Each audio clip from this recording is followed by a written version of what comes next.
vision, leadership, workplace-related topics. The Voices of Victory podcast show. Subscribe today. Let's go. Vision, leadership, self-esteem, workplace-related topics. Subscribe. The Voices of Victory podcast show. Voices of Victory. Vision, Voices of Victory. leadership, Voices of Victory. workplace-related topics. The Voices of Victory. Voices of Victory. Voices of Victory. Voices of Victory. It's time for the show. You are now listening to the Voices of Victory podcast show. Ladies and gentlemen, Mario Di Leone. Hello and welcome to Voices of Victory podcast. I am your host, Mario Di Leone. Today is going to be a unique day. Today we're going to talk about the Leadership Sutra. Now, for those of you that don't know, it's going to be a spiritual topic. If you're uncomfortable about it, then you could skip this show 100%. Skip this particular episode and go on to the next one. I don't always talk about these topics, but I'm going to embrace this topic today. Now, for my friends in India, you'll probably absolutely love this one. The Leadership Sutra, it teaches that true leadership begins with the inner conquest of the oscillating mind, the surrendering of the ego, and of course, the courageous embrace of transformation to discover and embody our authentic nature. Now, let me give you some history on what the Leadership Sutra is, where it came from. Now, you might be wondering, what is the Leadership Sutra? Like, what is it? Why do we care? The way you could understand it on this show is that it is a philosophical framework. It's derived from ancient wisdom from India, particularly influenced by concepts found in the Vedic text, in the classical epics like the Mahabharata and the Bhagavad Gita. It integrates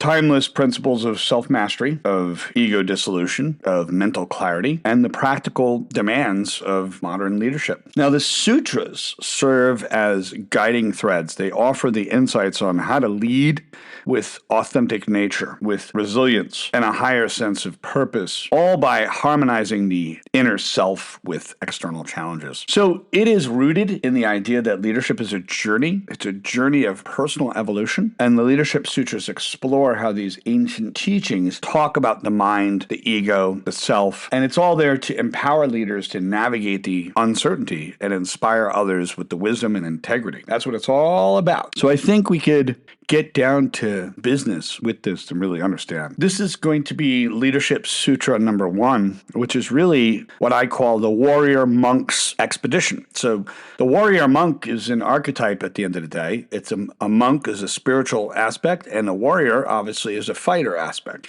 And this is the expedition, dealing with the movement across a certain place or location, right? A trip, if you will. So let's go ahead and get down to it, because I want to explain and dive in headfirst into the first chapter, the warrior monk's expedition. And this is not a path for the faint of heart. I'm going to tell you that right now. It is a relentless, sometimes brutal confrontation with the illusions that are inside of us that literally bind us. So leaders, warriors, visionaries, whatever you call yourself, whatever archetype you call yourself, this journey requires you to embrace quite a bit of difficult things. The one part it's going to help you embrace is what we call death and discontinuity, that there's a start date and an end date for everything. Now, I know what you're thinking, discontinuity and death. It's like, aren't these things that we're hardwired to actually avoid? Yes, but within these forces lie the essence of leadership. So we're going to walk together through this, and we're going to go through literally the first aspect, is that leaders should embrace discontinuity and death. Discontinuity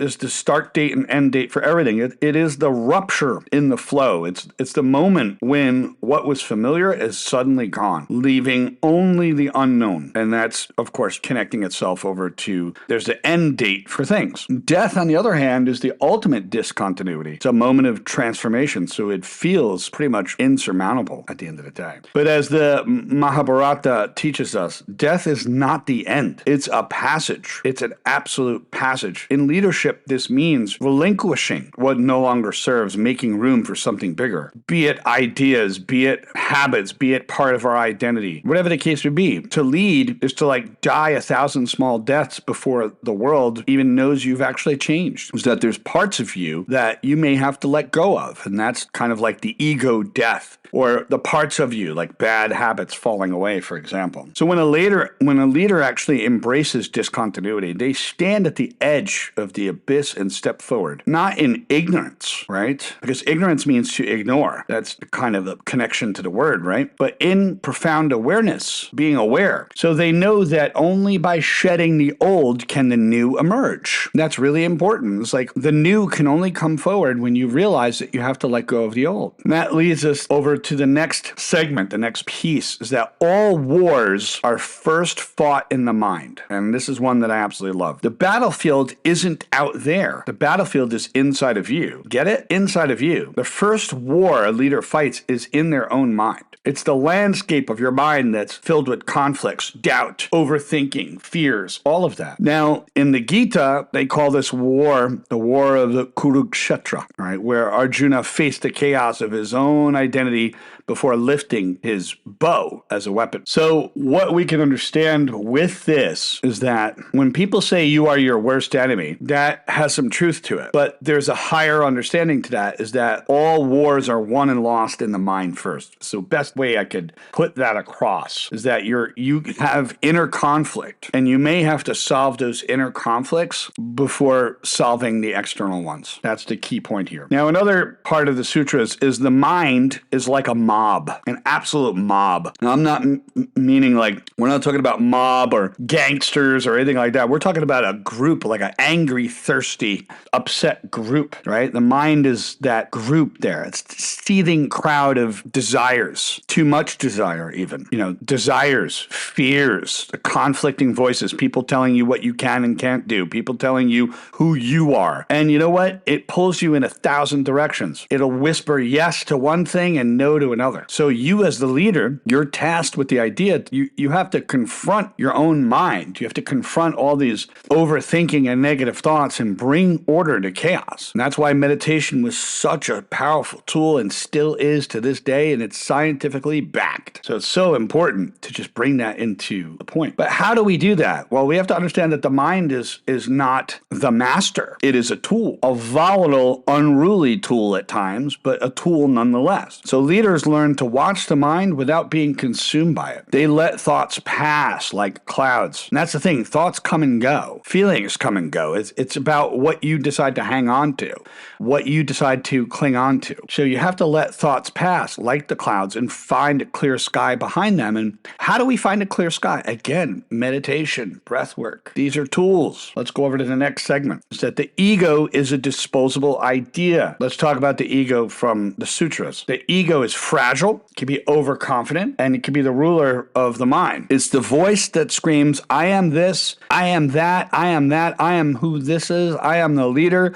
I am. Anything you add on to that is being added on to you. So, but here's the truth. The ego is just an idea. It's like all ideas. It can and must be disposed of. And we do that by thinking of the greater good of the organization, or we could say the totality, thinking of the inclusivity of all of us, right? We're thinking of the organization, the people, you're included in that. That's one way. But the Upanishads reminds us that the spiritual scripture reminds us that the ego is a veil. It's a veil that obscures the self. So the true self, the true authentic nature of who we are is covered up by the ego. The ego doesn't let us see parts of ourselves because it acts as a veil. It clings to roles. It clings to titles. It clings to the house, the car, the microwave, chasing all the externals. It clings to the identities. It clings to creating a false sense of that permanence, that everything is permanent, when in actuality, there's a start date and an end date for everything. So to lead authentically, you have to dispose or dispossess of the ego. This isn't about destroying it. It's about recognizing its impermanence, that it too comes and goes. The ego is a mask. It's a mask. It's part of our conditioning, by the way. And sometimes it's necessary to utilize in a healthy way, healthy, functional way, but it's not you. It's not who you are. Let's talk about the next one, which is the oscillating mind. So with the oscillating mind, I want to share with you that secret ability of understanding what do I mean by oscillating. It's the conquest of the oscillating mind.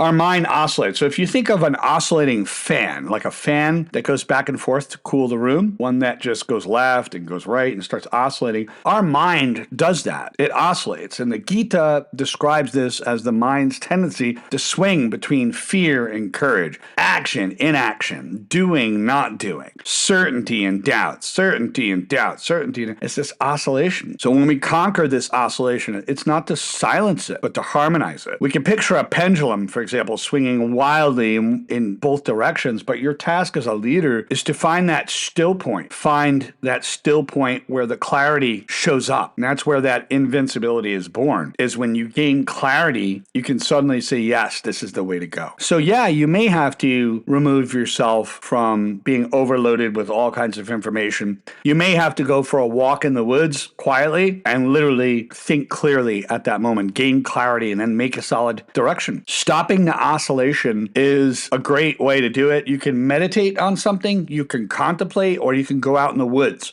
Many famous leaders in the world would go for walks with one another to have discussions, especially out in nature. And you know what? There's a lot of positive truth with that. So the next point of the sutra is the self is the cause and the self is the effect. So the sutra teaches us that the self is both the cause and the effect. So what does this mean?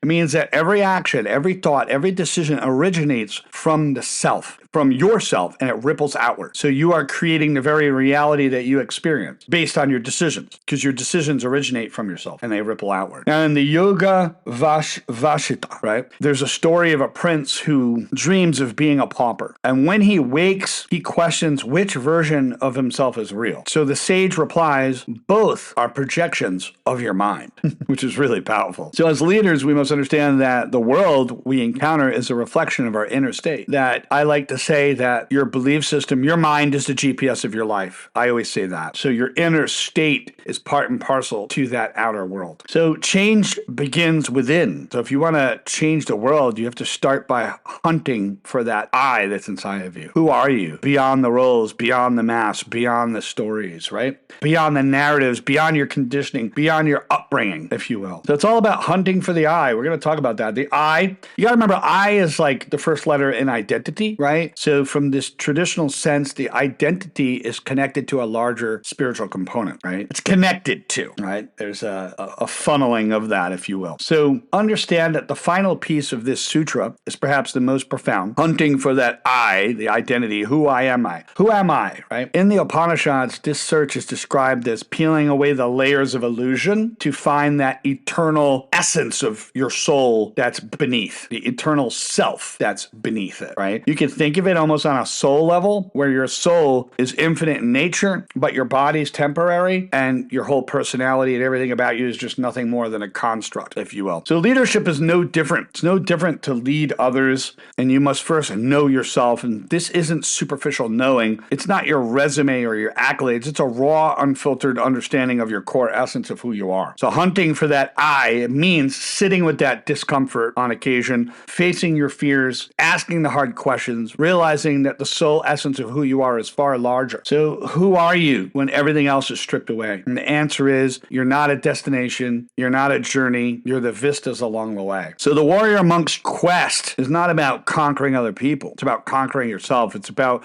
embracing that discontinuity, embracing death as an ally, not as enemies. And that's where fearless comes in. When you become fearless, you embrace that discontinuity and death. It's about mastering that oscillating mind with focus and clarity, getting rid of the ego that doesn't serve you, and the hunting for the truth of who you are. So thank you for joining me on this exploration. This is Leadership Sutra 1 and all of the points that are contained inside of it. And just remember, the greatest battles are fought within, and the greatest victories are won in the heart. Until next time, stay victory, and we are going to be talking about the next Leadership Sutra after this.